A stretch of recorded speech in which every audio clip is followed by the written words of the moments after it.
Yo, here's another quickie. So you all know that I got the fourth order in my vehicle and I use the regular mount. So right here is fine. But right here, after all of that pressure and bass, it broke and then the radio was just doing like this. Now for me, I like to use mounts and everything. I don't take my radio in and out and, demo like that because I use the doubled in. So, and I've always seen a lot of people at the shows that have this issue with these plastic ones. Now, true enough, I sat there and tried to use a mount like that, and you can do that. You can get an old radio and do this, that, or another. But if you want to take the cheap route like I'm doing, and I'm experimenting right now, so just do something like this. So this is the new mount that I did, and that what you see on there right now is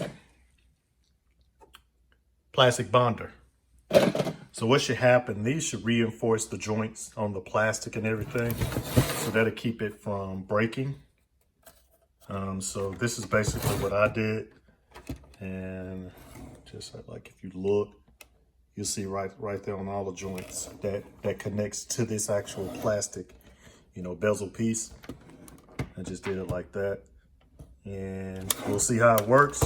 If it breaks, it's on there pretty strong, so it should be okay.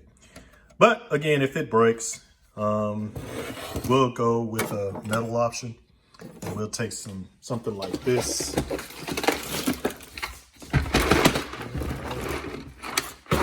Let's see if I got it over here.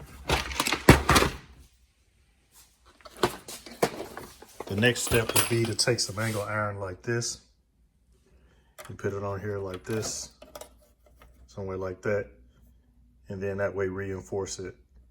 But the only problem with this is you have to make sure that you're in the holes and that everything has to line up. But that'll be the next step if I end up breaking another one of these. Don't forget to comment, like, subscribe, and shoot, man. That's it. Peace out.